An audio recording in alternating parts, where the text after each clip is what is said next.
Friends, welcome back to my channel learn with Anil Kumar. और मैं आशा करती हूँ आप सभी बहुत अच्छे होंगे। तो जो आज मैंने टॉपिक लिया है वो लिया है समास।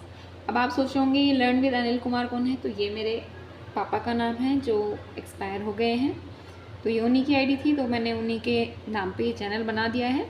तो चलिए देर न करते हुए आज मैं आपको समास पढ़ाऊँगी। और ये टॉपिक इतना इंपॉर्टेंट है कि आप कोई भी एग्ज़ाम ले लीजिए, कॉम्पिटिटिव एग्ज़ाम, उसमें 2 नंबर या 3 नंबर में पूछ लिया जाता है। और मैं आज इस टॉपिक को इतने अच्छे से कवर कराने वाली हूँ कि आपको पूरा मैटर पढ़ने की कोई ज़रूरत नहीं पड़ेगी। छोटा छोटा मैटर पढ़ के मैंने इसलिए आपके लिए छोटे छोटे नोट्स भी बनाए हैं। देखिए, चलिए बताती हूँ मैं। पहले सबसे पहले आपको अवयवी समास। अवयवी समास में क्या होता है, जिस भी शब्द के, अगर आपसे पूछा है शब्द के अवयवी समास बताइए और आपको पता नहीं चल रहा है, तो सबसे पहले आप देखिए उपसर्ग कि उसमें आगे की साइड क्या लगाया हुआ है। अगर उसमें आगे के साइड आपके उपसर्ग जुड़ा है, जैसे कि यथा, प्र, प्रति, निर, आ, अन, मर, इनमें से कोई भी अगर उपसर्ग जुड़ा हुआ है, जैसे कि उदाहरण के लिए जैसे प्रतिदिन, दिन के साथ क्या जुड़ गया, प्रति, पेट के साथ भर पेट, शक्ति के साथ यथा, रूप के साथ अनु, जीवन के साथ आ, किसी भी उसमें अगर आपको उदाहरण दिया है और किसी भी शब्द में आगे उपसर्ग लगा हुआ है तो आप बिल्कुल आसानी से पहचान जाएंगे कि ये अवयवी समास है। और अवयवी समास में जैसे एक दो उदाहरण आपको बता देती हूँ मैं। प्रतिकूल, हाथों हाथ, ये भी जो है अवयवी समास के उदाहरण हैं। बस आपको ये देखना है कि उसकी जो शुरुआत में क्या लगा है, प्रति है, यथा है, मतलब उपसर्ग देखना है और कुछ नहीं। चलिए चलते हैं अपने तत्पुरुष समास पे। जो भी समास को जो समाज से है अलग करने पर कारक चिन्ह मिल जाए, जैसे मैं आपको दिखाती हूँ। जैसे नेत्रहीन है, ठीक है। अब हम नेत्रहीन को कैसे लिख सकते हैं, नेत्र से हीन, नेत्र से हीन, तो नेत्रहीन। तो इसमें जो हमारा कारक चिन्ह क्या आ गया, से आ गया। तो जहाँ भी तत्पुरुष समास में भी के अंदर भी 6 भेद दिए हुए हैं समास के, जो का आपको कारक जो हम पढ़ते हैं उसमें भी हैं, वही है। शुरू से ही कर्म, कर्ण, संपदान ऐसे ही करते, कर्ता ने कर्म को, इस तरह से ही है। तो आपको सिर्फ पहचानना है। तत्पुरुष समास के 6 भेद होते हैं। कभी कभी पूछ भी लिया जाता है एग्जाम में कि तत्पुरुष समास के कितने भेद होते हैं। तो तत्पुरुष समास के 6 भेद होते हैं। बस आपको पहचान करनी है। अगर आपको कारक अच्छे से आते होंगे तो आप उसमें से पहचान कर लेंगे। अगर आपको कारक नहीं आते तो मेरी वीडियो में पड़ी हुई है मेरे चैनल पे, आप उस वीडियो से आप देख सकते हैं।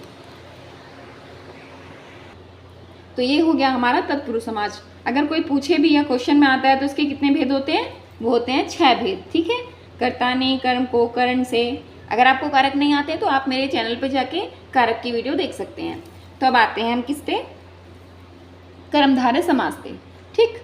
अब इसमें क्या है, जहाँ पर दूसरे शब्द की विशेषता बताई जाती है, यानी कि इसमें जो दूसरा पद होता है, दूसरा शब्द, उसकी विशेषता बताई जाती है। इसमें प्रधान जो है दूसरा शब्द है।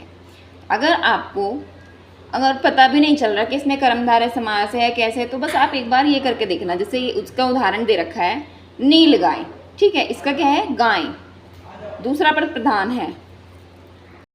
तो आप कर्मधारय समास की किस तरह से पहचान कर सकते हैं, आप उसमें कैसे लगा के देख सकते हैं। जैसे ये लिखी है नील गाय, अब हमें पता नहीं है तो अब गाय कैसी है, नीली। इसमें गाय कैसी है, गाय की विशेषता क्या है, नीली है।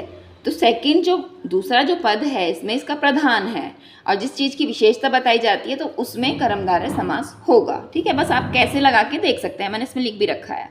अब आते हैं द्वंद्व समास पे। ये तो सबसे ईजी है, द्वंद्व समास आप आंख बंद करके लगा सकते हैं।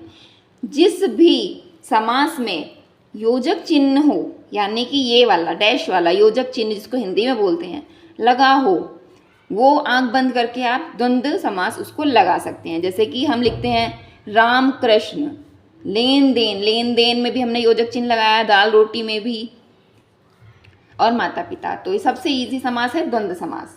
अब आते हैं हम अपने पांचवें समास पे, यानी कि दीर्घ समास पे। ये भी बहुत इजी है, द्वंद्व और दीर्घ तो बहुत ही इजी हैं।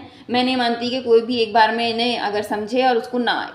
तो दीर्घ समास में क्या है, इसमें पहला जो पद होता है वो प्रधान होता है और वो संख्यावाची होता है।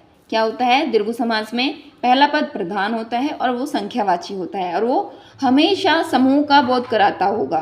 पहला पद जो भी होगा वो संख्यावाची ही होगा, उसमें संख्या ही लिखी होगी। जैसे कि उदाहरण के लिए देखिए आप लोग, त्रिभुवन, नवग्रह। अब त्रि में क्या आ गया, त्रिभुवन यानी कि 3 आ गया, नव यानी कि 9, यानी कि जिस भी समास में आपको संख्या का बोध हो रहा हो और वो समूह बना रही हो वो संख्या, तो वो आंख बंद करके आप लगा देंगे दीर्घ समास। अब लास्ट बट नॉट लीस्ट अब आ गए हैं हम लोग बहुव्रीहि समास में। इसमें आपको ज़्यादा कुछ नहीं देखना है, सिर्फ ये देखिए इसमें दोनों ही पद क्या है, प्रधान होते हैं। कोई भी एक पद प्रधान नहीं होता, दोनों ही होते हैं। बस आप ये देखिए जिस भी उसमें देवी देवताओं के लिए शब्द का प्रयोग हो वो आंख बंद करके क्या है, बहुव्रीहि समास है। अब जैसे कि ये दशानन, 10 किसके सर थे, किसके थे, रावण के। ठीक है, तो जब 2 शब्दों को मिलाकर तीसरा शब्द निकल कर आए यानी कि तीसरे का बोध हो तो हमारा बहुव्रीहि समास। चक्रप्राणी, चक्र किसके हाथों में है, विष्णु भगवान के। लंबोदर, लंबा है जिसका उदर, किसका है, यानी कि गणेश भगवान का।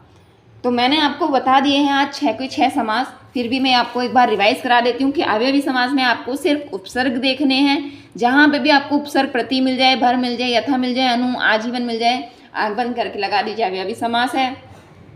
तत्पुरुष समास में आपको ये देखना है कि किसी चीज़ को क्या अलग कर रहा है, यानी कि जिसमें भी आपको कारक चिन्ह मिल जाए वो आपका तत्पुरुष समास है। कर्मधारय में जो विशेषता बताता हो किसी चीज़ की वो कर्मधारय है। ठीक है, इसमें आप कैसी लगा के देख सकते हैं। द्वंद्व समास में जहाँ पे भी योजक चिन्ह लगा हुआ हो वहाँ मैंने आपको फिर बता रही हूँ कि आंख बंद करके आप लोग लगा दीजिएगा। ठीक है, और दीर्घ समास में बताया है जिसमें पहली संख्या जो है वो मतलब जो पहला पद है वो संख्यावाची हो वो आपका दीर्घ समास होगा। अब बहुव्रीहि में भी मैंने आपको बता दिया है और मैं आशा करती हूँ कि आपको ये बहुत अच्छे से समझ में आया और जो मैंने समास पढ़ाया है मैं आशा करती हूँ कि आप सभी को ये बहुत ही अच्छे से समझ में आया हो।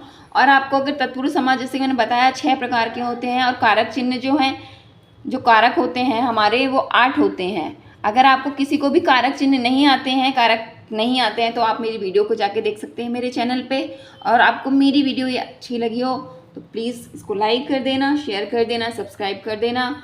और नेक्स्ट टॉपिक मैं लेकर आने वाली हूँ बहुत जल्दी जो आपके एग्ज़ाम में हेल्प करेगी। तो तब तक के लिए आपको इसकी रिवीजन करनी है समास की जो मैंने बताए हैं। अगर आपको नोट्स बनाने हैं तो आपके सामने आप स्क्रीनशॉट ले सकते हैं, इस तरह से मैंने दिखा रखा है देखिए, क्योंकि ये क्या है ना आपको शॉर्ट फॉर्म में हेल्प मिल जाएगी। इसमें आपको पूरा नहीं कि पूरा आपने किताब ही छाप दी है, नहीं। तो चलिए फिर मिलते हैं अपनी नेक्स्ट वीडियो में, तब तक के लिए लाइक शेयर सब्सक्राइब करना ना भूलें।